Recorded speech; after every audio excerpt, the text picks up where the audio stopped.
اور تطہر کا لفظ عربی میں یعنی بہت زیادہ پاک رہنے والوں کو پسند کرتا ہے. یہ بھی مذہب اسلام کی خصوصیت ہے، پاکی ہر چیز میں. اور صرف بدن کی پاکی نہیں، کپڑوں کی پاکی، بدن کی پاکی، مال کی پاکی، سوچ کی پاکی، عقیدے کی پاکی. یہ شرک اور کفر یہ سوچ ہے، ایک نظریہ ہے، ایک پوائنٹ اور کوئی ہے، یہ نجس ہے. مشرکوں کو ناپاک کیوں کہا گیا؟ وہ ایسا نہیں کہ جسم کے اعتبار سے وہ ناپاک ہیں، ان کی سوچ شرک والی ہے، اس اعتبار سے ان کو ناپاک کہا گیا ہے. تو ایمان والے کو تو ہر اعتبار سے پاک رہنا چاہیے. اور ہمیں ایسے طریقے بتائے کہ جس میں انسان اختیار کرے تو وہ پاک ہی رہتا ہے. کم از کم دن میں 5 مرتبہ کہا کہ وضو کرو. کتنا بہترین طریقہ. کوئی اور طریقہ ہو سکتا تھا لیکن ہو سکتا ہے انسان پابندی نہ کرے، لیکن نماز کی پابندی کرے گا تو خود بخود انسان پاک ہو جاتا ہے، ظاہری اعتبار سے بھی، باطنی اعتبار سے بھی. کپڑے بھی پاک، جگہ بھی پاک، اسی طرح دوسری چیزوں کو بھی انسان کو پاک رکھنا چاہیے. یہ مذہب اسلام نے سکھایا ہے. پاک رہیں، صاف رہیں، ستھرے رہیں. نبی پاک صلی اللہ علیہ وسلم کا معمول بھی یہی تھا. آپ کے جسم سے کبھی بو نہیں آئی، پسینے میں بھی خوشبو تھی، لیکن آپ بہترین کپڑے پہنتے تھے، بہترین لباس پہنتے تھے، یعنی گندا کبھی نہیں ہوتا تھا. پرانا ہو سکتا ہے، سادہ ہو سکتا ہے، لیکن گندا کبھی نہیں ہوتا تھا. اور اپنے وقت میں اچھی سے اچھی خوشبو ہوتی تھی. حالانکہ جسم خوشبودار ہے پھر بھی خوشبو لگانا پسند کرتے تھے. بالوں میں تیل لگاتے تھے، بالوں میں کنگھا کیا کرتے تھے، آئینہ دیکھا کرتے تھے، آنکھوں میں سرما لگایا کرتے تھے. یہ پاکیزگی کے اور طہارت کے طریقے، اور اپنی امت کو بھی یہی سکھایا. دوسرے مذاہب میں آپ دیکھیں تو سوچ لوگوں کی یہ تھی جتنا گندا رہو نا، ملنگ ڈھنگ اس طرح کا، بالکل ملنگ ڈلنگ، کہ وہ بہت پہنچی ہوئی شخصیت ہے. اگھوری باباؤں کو دیکھو، اگھوری پنت، اگھوری باباؤں کو سرچ کر کے. درس کا آغاز ہم اللہ کے فضل و کرم سے سورہ بقرہ کی آیت نمبر 218 سے کر رہے ہیں. پچھلے درس میں اس آیت سے متعلق کچھ باتیں عرض کی جا چکی ہیں، لیکن آیت ادھوری رہ گئی تھی. شراب اور جوئے سے متعلق صحابہ کرام نے سوال کیا تھا. اس کا جواب دیا گیا کہ نبی آپ ان سے کہیے کہ ان دونوں میں گناہ زیادہ ہے اور کچھ نفع ہے، نقصان زیادہ ہے. شراب کا کچھ نفع یہ ہے کہ آدمی تجارت کرتا ہے، اس سے زیادہ فائدہ مل جاتا ہے. یہ بھی نفع لوگوں کو نظر آتا ہے کہ جب شراب پی لیتے ہیں، نشہ چڑھ جاتا ہے تو دوسری دنیا میں چلے جاتے ہیں، سارا غم، سارے ٹینشن بھول جاتا ہے، کچھ دیر کے لیے ہی صحیح. اسی طرح کچھ بہادری بھی آ جاتی ہے، کچھ تھوڑی دیر کے لیے نشہ چڑھ جاتا ہے، بہادری بھی آ جاتی ہے. وہ سانڈ سے بھی لڑ جاتا ہے شرابی، پتہ نہیں کس کس سے ٹکرا جاتا ہے. عرب لوگ کہتے تھے شرابی بہادر بن جاتا ہے، سخی بھی بن جاتا ہے. یہ کچھ نفع ہے، کچھ فائدے مطلب، لیکن نقصان اس کا زیادہ ہے. نقصان انسان کے جسم اور بدن کے اعتبار سے بھی ہے. انسان کی باڈی کی کتنی چیزیں اور پارٹس ایسے ہیں جو شراب کی وجہ سے متاثر ہو جاتے ہیں. ہاضمہ انسان کا متاثر ہو جاتا ہے، اور ساری بیماریوں کی جڑ ہاضمے کا خراب ہونا ہے. جگر اس سے متاثر ہوتا ہے، عقل انسان کی اس سے متاثر ہوتی ہے. اسی طرح مال تو برباد ہوتا ہی ہے، ضائع ہوتا ہی ہے، اس کے ساتھ ساتھ معاشرتی نقصان بھی ہے. شرابی آدمی شراب پیتا ہے، لوگوں کے بیچ میں جب آتا ہے اول پھول بکتا ہے، اس کی حیثیت گھٹتی ہے، اور مقام و معاشرے میں جو اسٹیٹس ہے وہ گرتا ہے انسان کا. لڑائیاں پیدا ہو جاتی ہے اول پھول بکنے اور گالی دینے کی وجہ سے. معاشرتی نقصان ہے. ایک عرب کا آدمی گزرا ہے، غالباً عباس بن مرداس نام ہے، یعنی زمانۂ جاہلیت میں تھا. زمانۂ جاہلیت میں بھی کچھ لوگ ایسے تھے جو شراب سے بچتے تھے، حالانکہ شراب ان کی گھٹی میں پڑی ہوئی تھی پھر بھی بچتے تھے. ان میں سے عباس بن مرداس نام بھی تھا. اس سے پوچھا گیا کہ بھائی شراب کیوں نہیں پیتے ہو تم؟ شراب پیا کرو، تھوڑا جوش آ جاتا ہے، جسم میں طاقت آ جاتی ہے. تو اس نے کہا کہ میں یہ نہیں کر سکتا، میں اس بات کی جرات نہیں کر سکتا، ہمت نہیں کر سکتا کہ اپنے ہاتھ سے جہالت نادانی لو، پکڑو اور اس کو اپنے منہ میں داخل کرو، اور جس کے استعمال کرنے کے نتیجے میں صبح تو میں اپنی قوم کا سردار ہوں، لیکن جب شراب کر کے نشہ کر کے شام کو واپس آتا ہوں تو میں بیوقوف بن جاتا ہوں، معاشرے میں میری جو حیثیت ہے وہ گھٹ جائے، ایسا کام میں نہیں کر سکتا۔ تو معاشرتی نقصان بھی ہے، اور اس کے علاوہ بعض مرتبہ ایسا ہوتا ہے کہ ایسے راز جو کھلنے نہیں چاہیے، شراب کے بعد راز کھل جاتے ہیں۔ اسی لیے ملکوں کے جو راز کھلتے ہیں وہ شراب کی ٹیبل پر کھلتے ہیں، جو جاسوسوں کو، دوسرے لوگوں کو، جو ملک کے جو سینسٹیو چیزیں ہیں، حساس چیزیں ہیں، فوج سے متعلق، دوسری چیزوں سے متعلق، جس شخص کو معلوم ہے دوسرے ملک کے لوگ اس کی دعوت کر دیتے ہیں، ٹیبل پر بٹھا دیتے ہیں، نشہ کروا دیتے ہیں، اور نشے کے بعد وہ سب چیزیں کھول دیتا ہے، سارے راز کھول دیتا ہے۔ یہ سب نقصانات ہیں۔ پھر جوئے میں وقتی طور پر کبھی کبھی فائدہ ہو جاتا ہے کہ کوئی لاٹری کھل گئی، پیسہ آ گیا اچانک، ورنہ عام طور پر اس کا نقصان ہی ہوتا ہے۔ جو انسان کے پاس خود کے پاس ہے وہ بھی جاتا رہتا ہے۔ اور پھر یہ کہ جوئے کی وجہ سے انسان کی طبیعت میں سستی، کاہلی، غفلت، بے توجہی پیدا ہو جاتی ہے۔ جو محنت کے کام ہیں، محنت، مزدوری، ملازمت، کاروبار، کاشتکاری، کھیتی باڑی، یہ کام پھر انسان نہیں کرتا۔ ہو سکتا ہے آسان طریقے سے بیٹھے بٹھائے، اس طرح اگر مال مل رہا ہے تو پھر یہ کیوں کرو، اور اس طرح اگر لوگوں کا مزاج بن جائے جوئے کا، اسٹورے کا، تو پھر انسان محنت کے کام نہیں کرتا ہے۔ اور نقصان یہ ہوتا ہے کہ زیادہ تر لڑائی جھگڑے یہ جوئے سٹے کی وجہ سے ہوتے ہیں۔ یہ جتنی زیادہ چاقو بازی ہوتی ہے، پیچھے آپ وجہ دیکھیے، جوا سٹا نظر آئے گا، یا شراب نظر آئے گی، یا جوا سٹا نظر آئے گا۔ اس کے نتیجے میں ساری لڑائیاں پیدا ہوتی ہے، تنازعات کھڑے ہوتے ہیں، جھگڑے ہوتے ہیں، اور بعض مرتبہ ایسا ہوتا ہے کہ انسان اپنی ساری پونجی ہے وہ کھو دیتا ہے۔ صرف پونجی نہیں، گھر بار بھی چلا جاتا ہے۔ اور آج بھی، پہلے تو واقعات ہوتے تھے، آج بھی اس ترقی یافتہ دور میں جب لوگ کہنے لگے اب انسانوں نے ترقی کر لی ہے، پڑھ لکھ لیے ہیں، مہذب ہو گئے ہیں، اس زمانے میں بھی پڑھے لکھے ملکوں میں، مہذب ملکوں میں، سویلائزڈ جو ملک ہیں، ان میں بھی لوگ سب کچھ جوئے سٹے کی وجہ سے کھو دیتے ہیں، یہاں تک کہ بیویاں بھی لگا دیتے ہیں، وہ بیویوں کو بھی کھو دیتے ہیں۔ اس طرح کے واقعات آتے رہتے ہیں اخبارات میں۔ تو یہ سارے نقصانات ہیں، اسی لیے اسلام نے ان چیزوں کو منع کیا۔ جوئے سٹے کی جتنی بھی شکلیں ہو سکتی ہیں، آج آن لائن چیزیں بھی اسی طرح، بہت ساری چیزیں، بہت سارے ایپس ایسے ہیں جس میں بظاہر ایسا لگتا ہے فائدہ ہونا، لیکن پیچھے جوا سٹا ہے اس کی۔ یہ ڈرینکس 11 نوجوان کھیلتے رہتے ہیں، آئی پی ایل کا جب زمانہ چلتا ہے تو اس میں زیادہ چلتا ہے، اس میں بھی جوا سٹے کی شکلیں، اور بھی بہت ساری شکلیں، جو بھی شکل ہو اسلام میں وہ منع ہے اور جائز نہیں ہے، ان کا نقصان جو ہے وہ زیادہ ہے۔ وَيَسْأَلُونَكَ مَاذَا يُنْفِقُونَ، آگے ایک سوال صحابہ نے اور کیا کہ ہم اپنے مال میں سے زکوٰۃ تو ادا کرنی ہے، اس کے علاوہ کتنا خرچ کریں، کیا خرچ کریں؟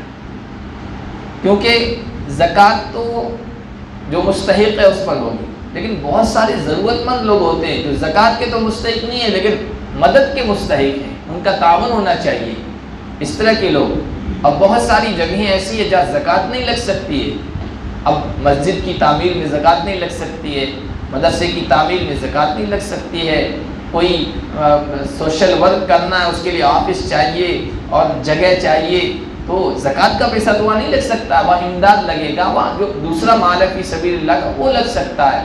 اب اگر مسلمان صرف یہ کہیں کہ ہمیں تو زکوٰۃ فرض ہے، اللہ نے زکوٰۃ کا حکم دیا ہے، یہ خرچ کریں بس کافی ہے، نہیں، ہاں اللہ پکڑ تو نہیں کرے گا، لیکن قرآن نے ذہن یہ بنایا ہے کہ زکوٰۃ کے علاوہ بھی خرچ کرنے کا مزاج انسان کو بنانا چاہیے۔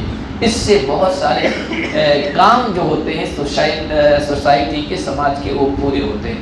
ہمارے ہندوستان میں جب انگریز آیا تو انگریزوں سے پہلے مدرسوں کا یہ جو سسٹم ہے نا، ابھی چندے کا یہ نہیں تھا۔ انگریز آیا تو اس سسٹم کیا تھا، نواب کسی جگہ کا کوئی مسلم بڑا جاگیردار کوئی مالدار تھا، وہ پورے مدرسے کو گود لے لیتا تھا۔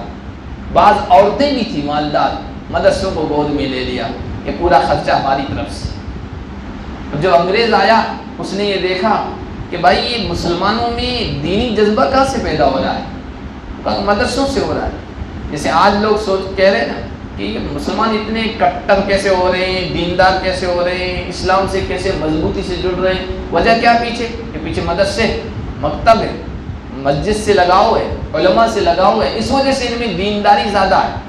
اس کو ختم کر دو کہ مدرسے بند کر دو۔ ابھی ادے پور کا واقعہ پیش آیا، اس کے بعد بہت سارے لوگوں نے، میں چونکہ سوشل میڈیا پر رہتا ہوں تو جو کٹر قسم کے لوگ ہیں مخالف، انہوں نے سب سے پہلے بنیادی بات رکھی کہ یہ سب مدرسوں سے ہو رہا ہے۔ حالانکہ وہ تو مدرسے میں کبھی پڑھے بھی نہیں ہوں گے، لیکن مدرسے بند کرنا چاہیے، اب وقت آ گیا، سمے آ گیا صحیح کہ مدرسوں کو بند ہونا چاہیے۔ انگریز نے بھی یہ کہا کہ ایمان سے رشتہ کیسے ختم کیا جائے، تو انہیں بتایا گیا کہ بھائی یہ مدرسے بنیادی، تو وہ ساری جاگیرداری کا وہ سب ختم کر دیا، اور جو مالدار لوگ تھے وہ عرش سے فرش پہ آ گئے، ان کے پاس خود کے پاس نہیں رہا، اب مدرسوں کی کفالت کیسے کریں، ذمہ داری کیسے اٹھائیں؟ انگریزوں نے یہ سوچا کہ اس طرح ان کے اندر دینداری ایمان ختم ہو جائے گا، لیکن اللہ بھلا کرے اس وقت کے علماء پر، انہوں نے مدرسوں کی بنیاد رکھی سب سے پہلے دیوبند میں، دارالعلوم دیوبند کی، پھر اس کی شاخیں پورے بر صغیر کہیے، بر صغیر کا مطلب اس وقت ہندوستان تقسیم نہیں ہوا تھا، یہ بنگلہ دیش، پاکستان اور موجودہ بھارت، یہ پورا علاقہ شاخیں پھیل گئی اس کی۔ اور کیا بھائی غریب مسلمان اپنی خون پسینے کی کمائی میں سے جتنا ہو سکتا ہے وہ دے، بس چندے پر، حکومت کے پیسوں پر نہیں۔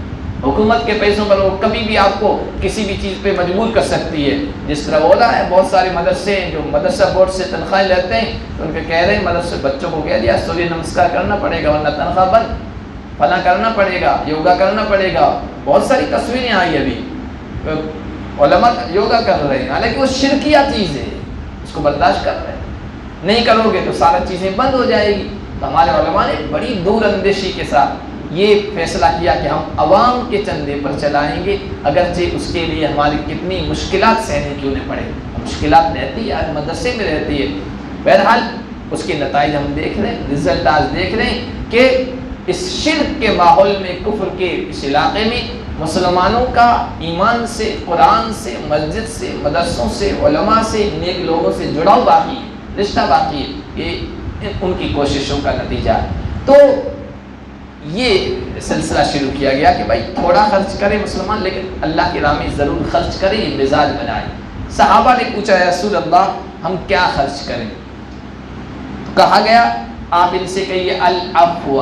عفو کا ایک مطلب ہوتا ہے جو زائد بچ جائے وہ خرچ کر دو، اور ایک مطلب ہوتا ہے جو کچھ تم آسانی سے خرچ کر سکو تو وہ خرچ کرو، اپنی استطاعت، اپنی گنجائش کے مطابق۔ کوئی 1 روپیہ دے سکتا وہ 1 روپیہ دے، کوئی 5 روپیہ دے سکتا وہ 5 روپیہ دے، جیسے جس کی گنجائش و استطاعت ہو ویسے خرچ کرے۔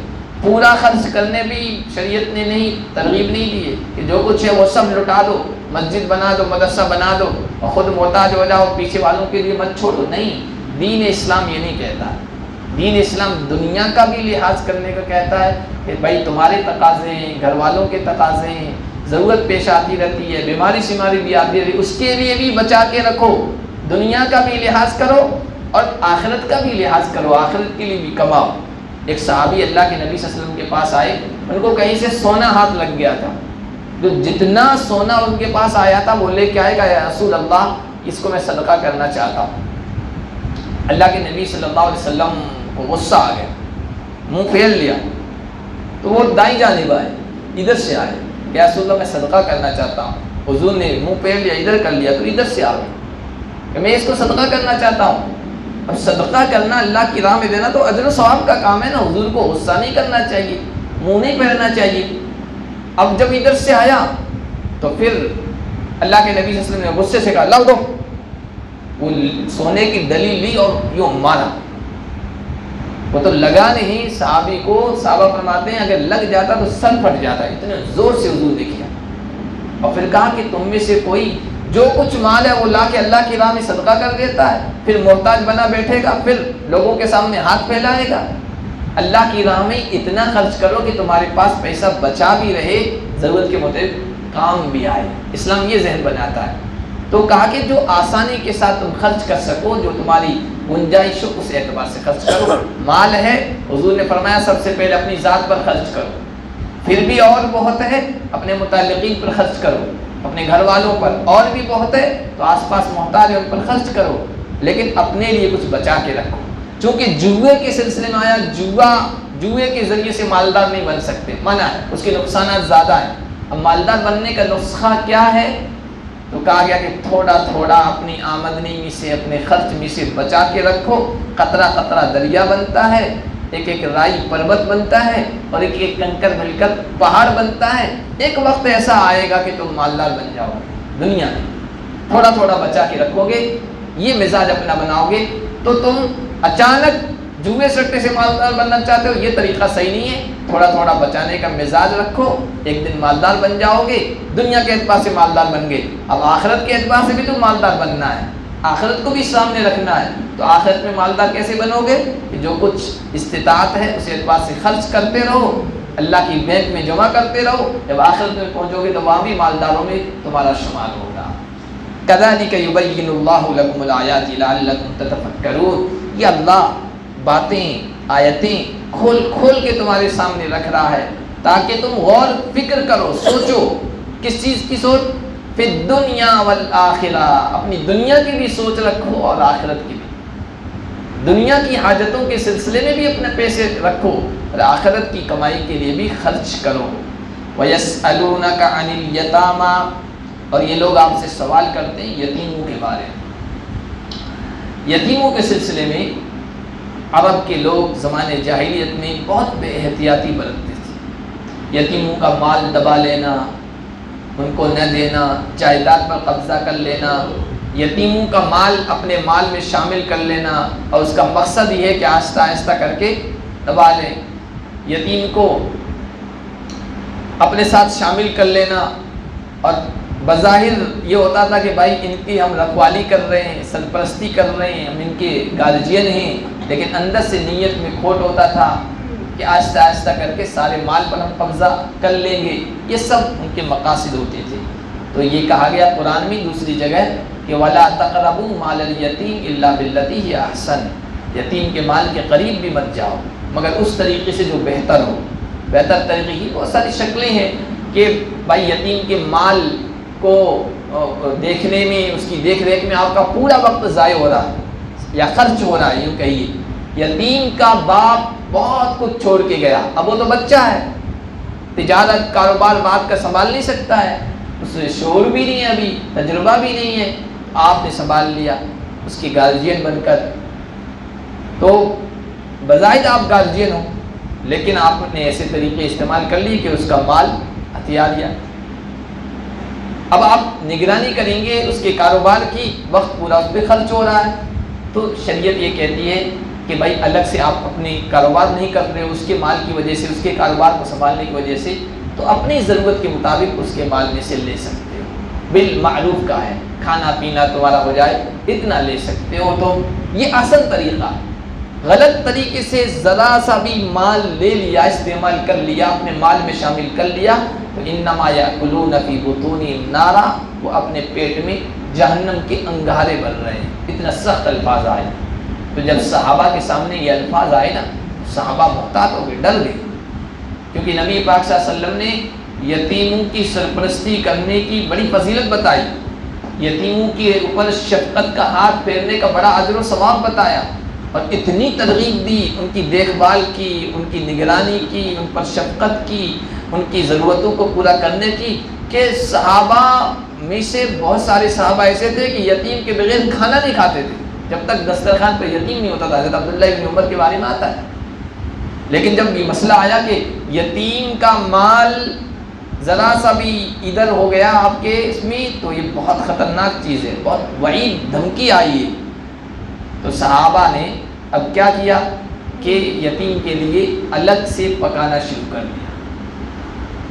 اب ایک بچے کے لیے، ایک لڑکے کے لیے الگ سے آٹا گوندو، الگ سے پکاؤ، یہ بہت مشکل کام ہوتا ہے، سب کا ساتھ میں ہو جاتا ہے، آسانی ہو جاتی ہے۔ اب اس طرح کرے تو محنت زیادہ ہو رہی. پھر یہ کہ 2 روٹی پکائی، یتیم کو بھوک نہیں ہے، اس نے 1 روٹی کھا لی تو 1 روٹی بچ گئی تو مال تو ضائع ہو گیا. الگ سے کریں تو مشقت محنت، اور اس طرح کبھی کبھی مال ضائع ہو جاتا ہے، نقصان ہو جاتا ہے یتیم کا. بڑی فکر لائے کوئی صحابہ کرام کو. تو حضور سے اس سے متعلق سوال کیا.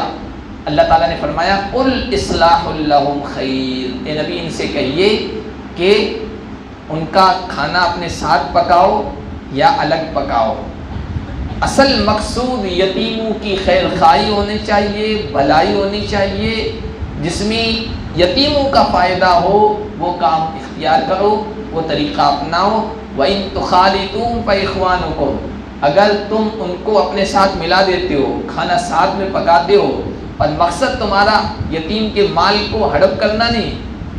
یتیم مثال کے طور پر آٹا پکتا ہے، یتیم کے لیے پاؤ اپنے ساتھ پورے گھرانے والے کے لیے پکا رہے ہیں، آدھا کلو اس کے آٹے میں سے نکال رہے ہیں. یہ تو فساد ہے، یہ تو بگاڑ ہے. ان کی خیر خواہی مقصود ہے، ساتھ میں پکا لو، اس میں کچھ نقصان ہو جائے، کمی بیشی ہو جائے تو اللہ معاف کروانے والا ہے. کیونکہ واللہ یعلم المفسد من المصلح، اللہ جانتا ہے کون بھلائی چاہنے والا ہے، کون بگاڑ چاہنے والا ہے، کس کی نیت صحیح ہے، کس کی نیت میں کھوٹ ہے. وہ تو دلوں کے رازوں سے بھی واقف ہے، آنکھوں کی چوریوں سے بھی واقف ہے. وَلَوْ شَاءَ اللَّهُ لَأَعْنَتَكُمْ، اگر اللہ چاہتا تمہیں مشقت میں ڈال دیتا، کہتا کہ نہیں اپنے گھر والوں کے کھانے کے ساتھ یتیموں کا کھانا نہیں پکا سکتے ہو، تمہیں الگ ہی پکانا پڑے گا ان کا. تو ہر وقت 2 چولہے جلانے پڑتے، ناشتے میں بھی 2 مرتبہ چائے بنائی جا رہی ہے، دوپہر میں 2 مرتبہ کھانا بنایا جا رہا. شام کو ایک مشقت کا کام تھا. اللہ تعالیٰ نے کہا ہم مشقت دور کرتے ہیں، بس تم اپنی نیت ٹھیک کر لو، اس میں کھوٹ نہیں آنا چاہیے، ساتھ میں پکا سکتے ہو، اور مقصود یتیم کی خیر خواہی ہو، اس کا جس میں نفع وہ کرو. اللہ زبردست ہے. اگر وہ یہ کہہ دیتا کہ نہیں الگ الگ ہی پکاؤ تم، تو اس کا کیا کر سکتے تھے؟ اس کے قانون کی تو پابندی کرنی پڑے گی. لیکن وہ حکمت والا بھی ہے، حکمت کو جانتا ہے، مصلحت کو جانتا ہے، لوگوں کی آسانی اور مصلحت اس کے سامنے ہے. وَلَا تَنكِحُوا الْمُشْرِكَاتِ حَتَّى يُؤْمِنَّ، مشرک عورتوں سے شادی مت کرو یہاں تک کہ وہ ایمان لے آئیں. مومن باندی مشرک عورت سے بہتر ہے، اگرچہ مشرک عورت تمہیں کتنی بھلی کیوں نہ لگی. اب باندیوں کا زمانہ رہا نہیں. باندیاں کا جو مقام تھا سماج میں وہ دوسرے درجے کا تھا، دوسرے درجے کا تھا، وہ کمتر سمجھی جاتی تھی. لیکن کہا کہ مشرک عورتوں سے شادی نہیں کر سکتے ہو، چاہے وہ حسن میں، جمال میں، خوبصورتی میں، حسب نسب، خاندان اور برادری کے اعتبار سے، مال کے اعتبار سے کتنی تمہیں اچھی کیوں نہ لگے، لیکن مشرکہ سے شادی نہیں ہو سکتی. اس سے بہتر یہ کہ باندی سے شادی کر لو، جس کا مقام معاشرے میں، سماج میں زیادہ بڑا اچھا نہیں تھا. اسی طرح اپنی بہنوں بیٹیوں کی شادی مشرکوں سے مت کرو. ہاں اگر وہ ایمان لے آئیں تو ٹھیک ہے.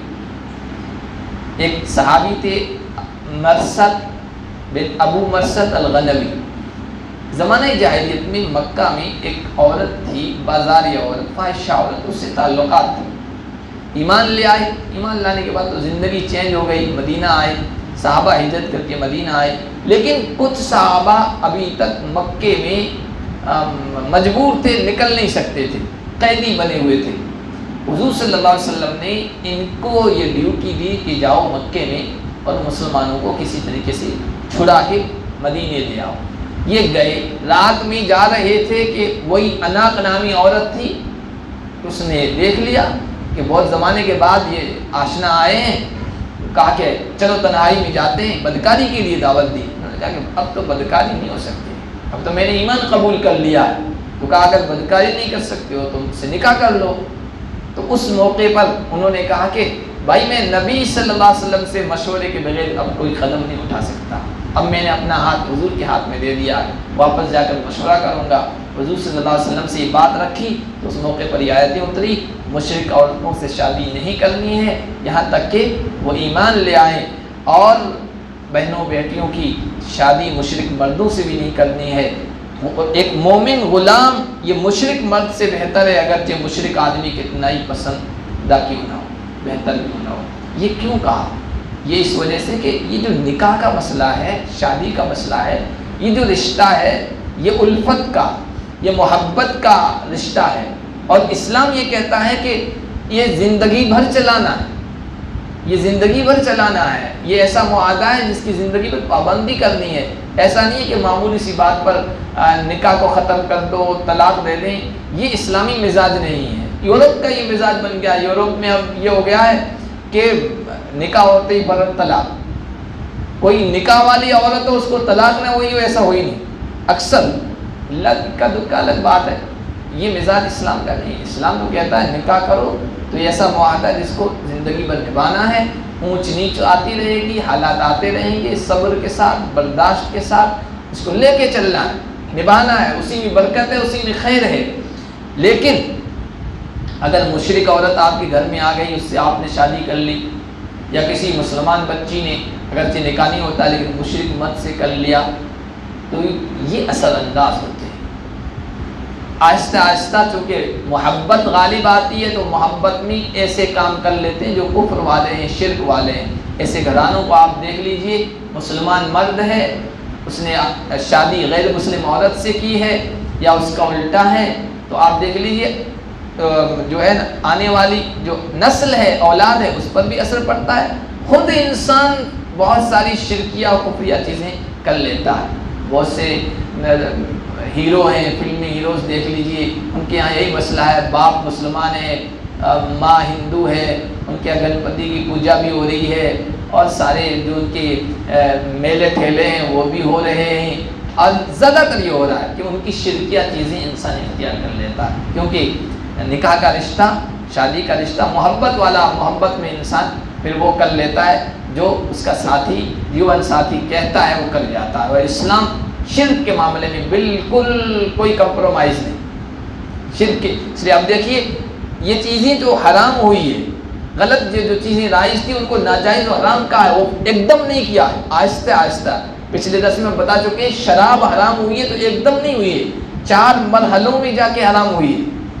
تو حرام جائز ناجائز کے سلسلے میں تو اسلام نے شروع میں سہولت برتی، آسانی برتی، اسٹیپ بائی اسٹیپ ان کے سلسلے میں حکم نازل فرمائے، لیکن شرک کے سلسلے میں تو شروع دن سے ہی کہا کہ شرک بالکل پسند نہیں ہے، کفر بالکل پسند نہیں ہے، اس کے سلسلے میں کوئی کمپرومائز اسلام نہیں کرتا ہے۔ اب مشرک سے شادی کر لی، ساری شرکی افعال بھی کرنے پڑتے ہیں، اس لیے اللہ نے منع فرما دیا کہ یہ نہیں ہو سکتا ہے۔ اولئک یدعون الی النار، جو کافر و مشرک ہوگا وہ آپ کو ایسے کام کرنے پر مجبور کرے گا یا محبت میں کروائے گا جو کام جہنم کی طرف لے جانے والے ہیں، آگ کی طرف لے جانے والے، اور اللہ تو جنت کی طرف بلاتا ہے، مغفرت و بخشش کی طرف بلاتا ہے۔ وَيُبَيِّنُ آيَاتِهِ لِلنَّاسِ لَعَلَّهُمْ يَتَذَكَّرُونَ، اور اللہ لوگوں کے سامنے آیتیں کھول کے بیان کرتا ہے تاکہ لوگ نصیحت حاصل کریں۔ آگے پھر صحابہ نے ایک سوال کیا تھا، وَيَسْأَلُونَكَ عَنِ الْمَحِيضِ، حیض کے بارے میں سوال کرتے ہیں۔ ناپاکی کے جو دن ہوتے ہیں عورتوں کے، ہر عورت کے ساتھ یہ معاملہ رہتا ہے، تو اس میں عورت کے ساتھ کیا معاملہ کیا جائے، تعلقات قائم کر سکتے ہیں یا نہیں؟ اس لیے کہ نبی پاک صلی اللہ علیہ وسلم کا جب زمانہ قرآن اتر رہا تھا اس وقت لوگ افراط تفریط، افراط کا مطلب کچھ لوگ بہت زیادہ شدت اس کونے پہ چلے گئے، اور کچھ لوگ بہت زیادہ کوتاہی کرتے تھے اس کونے پہ چلے گئے، اعتدال بیلنس والا جو راستہ ہے وہ نہیں اختیار کرتے تھے۔ اور جو عیسائی لوگ تھے ان کے بارے میں یہ تھا کہ وہ ناپاکی کے دنوں میں بھی اپنی بیویوں سے تعلق قائم کر لیتے تھے، اس کو برا نہیں سمجھتے تھے۔ اور یہودی اور ہندو مت والے، ہمارے ہاں ہندوستان والے، ان کے بارے میں یہ تھا کہ حیض کے زمانے میں عورت کو اچھوت سمجھتے تھے، کمرہ الگ کر دیا، کپڑے الگ کر دیے، پانی کے برتن الگ کر لیے، بالکل اچھوت سی ہو گئی، اس کا پکایا ہوا کھانا استعمال نہیں کر سکتے۔ یہودیوں کی کتاب تورات میں تو یہاں تک لکھا ہے کہ اگر ناپاک عورت ہے حیض کے زمانے میں، اس کا ہاتھ اگر کسی کے کپڑے کو لگ گیا، کپڑا ناپاک، وہ آدمی بھی 24 گھنٹوں کے لیے ناپاک، اور اگر اس کپڑے کو جس نے دھو لیا تو وہ بھی 24 گھنٹوں کے لیے پلید ہو گیا۔ اتنے سخت چیزیں ان میں آ گئی تھی، تو ایک اس کونے پہ تھا، ایک اس کونے پہ، ایک اس زمانے میں بھی تعلقات قائم کر لیتے تھے، دوسرے کہتے تھے یہ تو بالکل اچھی ہو گئی ہے۔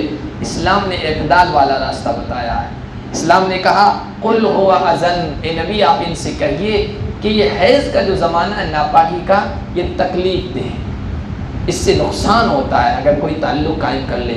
فاعتزلوا النساء فی المحیض، اب میڈیکل سائنس میں ریسرچ میں بھی آج ڈاکٹر آزاد کہتے ہیں بھائی اس سے نقصان ہوتا ہے، بعض مرتبہ باج پن پیدا ہو جاتا ہے، اگر اس زمانے میں تعلق قائم کر لے تو اولاد نہ پیدا ہونے کا خطرہ پیدا ہو جاتا ہے، دوسری بیماریاں پیدا ہو جاتی ہے۔ یہ ڈاکٹر حضرات کہہ رہے ہیں، نبی پاک صلی اللہ علیہ وسلم نے تو بہت پہلے کہا جبکہ نہ ڈاکٹری پڑھی تھی نہ کچھ پڑھا تھا۔ یہ اس بات کی دلیل ہے کہ یہ اللہ کے سچے رسول تھے، اللہ کی طرف سے بتایا جا رہا تھا۔ یہ تکلیف دہ چیز ہے، حیض کے زمانے میں عورتوں سے دور رہو، وَلَا تَقْرَبُوهُنَّ حَتَّى يَطْهُرْنَ، جب تک کہ وہ پاک نہ ہو جائیں ان سے قریب مت ہو۔ اب دور ہونا یعنی جو یوں کہیے کہ فزیکل جو تعلقات ریلیشن ہے وہ قائم نہیں کرنا ہے، باقی میاں بیوی ساتھ میں ایک کمرے میں رہ رہے ہیں، ایک پلنگ پہ اگر ساتھ میں لیٹ رہے ہیں، آرام کر رہے ہیں، ایک دوسرے کو ہاتھ لگا رہے ہیں، ایک دوسرے کو کھانے پینے کی چیزیں دے رہے ہیں، کوئی حرج نہیں ہے اس میں کوئی منع نہیں ہے۔ تو وہ جو ایک اس کونے پہ کھڑا تھا ایک اس کونے پہ کھڑا تھا، اس کو لا کے بیچ میں کھڑا کر دیا کہ صحیح راستہ یہ ہے۔ فَإِذَا تَطَهَّرْنَ فَأْتُوهُنَّ مِنْ حَيْثُ أَمَرَكُمُ اللَّهُ، جب وہ اچھی طرح سے پاک ہو جائیں تو پھر ان کے پاس آؤ اس طریقے سے جس طریقے سے اللہ نے تمہیں حکم دیا ہے، صحیح طریقے سے ان سے اپنی خواہش پوری کرو۔ حیض کا زمانہ 3 دن سے لے کر زیادہ سے زیادہ 10 دن تک کا ہوتا ہے۔ اب بعض عورتوں کو اس میں عادت ہوتی ہے، جیسے انہیں 3 دن ہی آتا ہے، بعض عورتوں کو 5 دن ہی ناپاکی ہوتی ہے، بعض دنوں کو 10 دن ہوتی ہے۔ اگر کسی عورت کو عادت ہے، جیسے 1 تاریخ سے اس کو ناپاکی کے دن شروع ہو جاتے ہیں اور 5 تاریخ تک ہی رہتے ہیں، ہمیشہ اس کا یہی معمول ہے، اس کی عادت یہی بن گئی ہے، تو 5 تاریخ کے بعد جب تک وہ غسل نہ کرے اس سے تعلق قائم نہیں کر سکتا ہے، یہ مسئلہ یاد رکھیے۔ 10 دن اگر مکمل ہو گئے ہیں، پورے ہو گئے ہیں، اب اس کے بعد غسل کے بغیر بھی تعلق قائم کر سکتا ہے۔ ایک باریک سے مسئلہ تھا اس لیے میں نے بتا دیا بیچ میں کہ عادت ہے 3 دن کی 4 دن کی، وہ عادت مکمل ہو گئی ہے لیکن 10 دن مکمل نہیں باقی ہے، تو عادت جتنی ہے اس کے بعد جب تک غسل نہ کرے 10 دن سے پہلے غسل کے بغیر تعلق نہیں قائم کر سکتے ہیں مرد اور عورت۔ اور عادت 10 دن مکمل ہونے کے بعد پورے دن گزر گئے، اس کے بعد وہ پاک سمجھے جائے گی، غسل تو کرنا ہی ہے لیکن غسل کے بغیر بھی اگر تعلقات قائم کر لیے تو اس میں کوئی حرج نہیں ہے۔ ان اللہ یحب التوابین، اللہ توبہ کرنے والوں کو پسند کرتا ہے۔ اگر گناہ ہو گیا اس حالت میں توبہ کرنا، کتنا بہترین مذہب ہے اسلام۔ انسان ہونے کے ناطے سے گناہ ہو جاتا بعض مرتبہ کا، توبہ کر لو، اور حدیث میں یہ بھی آیا کہ اگر اس حالت میں تعلقات قائم کر لیے ہیں، اگر شروع کے زمانے میں ہیں تو 1 دینار صدقہ کر دو، یہ کفارہ ہو جائے گا۔ اخیر کا زمانہ ہے ناپاکی کا، اس میں تعلقات قائم کر لیا ہے تو آدھا دینار صدقہ کرو، کفارہ ہو جائے گا۔ یہ اس لیے کہا کہ پیسہ خرچ کرنا انسان کے لیے مشکل کام ہوتا ہے، وہ کہنا چمڑی چلی جائے لیکن دمڑی نہ جائے، وہ والا مسئلہ ہوتا ہے۔ اگر یہ کفارہ دینا پڑے گا تو انسان خود بخود بچ جائے گا۔ یہ بچانے کا اس زمانے میں ایک طریقہ نبی پاک صلی اللہ علیہ وسلم نے بتایا، اور اللہ پاک رہنے والوں کو پسند فرماتا ہے۔ اور تطہر کا لفظ عربی میں یعنی بہت زیادہ پاک رہنے والوں کو پسند کرتا ہے، یہ بھی مذہب اسلام کی خصوصیت ہے، پاکی ہر چیز میں، اور صرف بدن کی پاکی نہیں، کپڑوں کی پاکی، بدن کی پاکی، مال کی پاکی، سوچ کی پاکی، عقیدے کی پاکی۔ یہ شرک اور کفر یہ سوچ ہے، ایک نظریہ ہے، ایک پوائنٹ اور ہوئی ہے، یہ نجس ہے۔ مشرکوں کو ناپاک کیوں کہا گیا؟ وہ ایسا نہیں کہ جسم کے اعتبار سے وہ ناپاک ہیں، ان کی سوچ شرک والی ہے، اس اعتبار سے ان کو ناپاک کہا گیا ہے۔ تو ایمان والے کو تو ہر اعتبار سے پاک رہنا چاہیے، اور ہمیں ایسے طریقے بتائے ہیں کہ جس میں انسان اختیار کرے تو وہ پاک ہی رہتا ہے۔ کم از کم دن میں 5 مرتبہ کہا کہ وضو کرو، کتنا بہترین طریقہ۔ کوئی اور طریقہ ہو سکتا تھا لیکن ہو سکتا ہے انسان پابندی نہ کرے، لیکن نماز کی پابندی کرے گا تو خود بخود انسان پاک ہو جاتا ہے، ظاہری اعتبار سے بھی، باطنی اعتبار سے بھی، کپڑے بھی پاک، جگہ بھی پاک، اسی طرح دوسری چیزوں کو بھی انسان کو پاک رکھنا چاہیے۔ یہ مذہب اسلام نے سکھایا ہے، پاک رہیں، صاف رہیں، ستھرے رہیں۔ نبی پاک صلی اللہ علیہ وسلم کا معمول بھی یہی تھا آپ کے جسم سے کبھی بو نہیں آئی، پسینے میں بھی خوشبو تھی، لیکن آپ بہترین کپڑے پہنتے تھے، بہترین لباس پہنتے تھے، یعنی گندا کبھی نہیں ہوتا تھا۔ پرانا ہو سکتا ہے، سادہ ہو سکتا ہے، لیکن گندا کبھی نہیں ہوتا تھا، اور اپنے وقت میں اچھی سے اچھی خوشبو ہوتی تھی، حالانکہ جسم خوشبودار ہے پھر بھی خوشبو لگانا پسند کرتے تھے، بالوں میں تیل لگاتے تھے، بالوں میں کنگھا کیا کرتے تھے، آئینہ دیکھا کرتے تھے، آنکھوں میں سرما لگایا کرتے تھے۔ یہ پاکیزگی کے اور طہارت کے طریقے، اور اپنی امت کو بھی یہی سکھایا۔ دوسرے مذاہب میں آپ دیکھیں تو سوچ لوگوں کی یہ تھی جتنا گندا رہو نا، ملنگ ڈھنگ اس طرح کا، بالکل ملنگ ڈلنگ، کہ وہ بہت پہنچی ہوئی شخصیت ہے۔ اگھوری باباؤں کو دیکھو، اگھوری پنت، اگھوری باباؤں کو سرچ کر کے دیکھ لینا، میں بتا رہا ہوں آپ کو، میں چونکہ دیکھتا ہوں یہ سب چیزیں، انتہائی گندے رہتے ہیں، گندی چیزیں کھاتے ہیں، عجیب عجیب باتیں بتاتے ہیں، اور وہ سمجھتے ہیں کہ ہم بہت اوپر پہنچے، پرماتما کو حاصل کرتے ہیں۔ اور عیسائیوں میں بھی یہی تھا۔ ایک جگہ پڑھا کہ ایک عیسائی نے، پادری نے دوسرے عیسائی پادری کے خلاف ایک کتاب لکھی، اس میں یہ ثابت کیا کہ وہ گمراہ ہو گیا ہے، راستے سے ہٹ گیا پادری۔ اس میں دلیل کیا دی کہ وہ نہاتا ہے، وہ صفائی ستھرائی رکھتا ہے، وہ نہانے لگ گیا ہے کہ اس لیے وہ گمراہ ہو گیا۔ جہاں یہ سوچ تھی وہاں اسلام نے یہ کہا کہ ان اللہ یحب التوابین و یحب المتطہرین، اللہ تو طہارت والوں کو، پاک و صاف رہنے والوں کو، خوب پاک صاف رہنے والوں کو پسند کرتا ہے۔ تو یہ اسلام کی سوچ ہے، اسلام کا نظریہ ہے، اسلام کی یہ تعلیم اور ہدایت ہے۔ آگے اسی کے سلسلے میں ہے کہ بھائی جب عورتیں پاک ہو جائیں نا تو اپنی عورتیں، تمہاری عورتیں کھیتی کی طرح ہیں، کھیتی، تم اپنی کھیتی میں آتے ہو اور تم اسی طرح فاتو حرثکم ان شئتم، اپنی عورتوں کے پاس آؤ جس طرح تم چاہو، لیکن آنے کا طریقہ وہی ہو جو شریعت نے بتایا ہے، غلط طریقہ نہ ہو جس طرح آج معاشرے میں اور مغربی تہذیب ویسٹرن کلچر کی وجہ سے عام ہو رہا ہے کہ غلط طریقے سے خواہش پوری کر رہے ہیں، اس کے سلسلے میں لعنت آئی ہے۔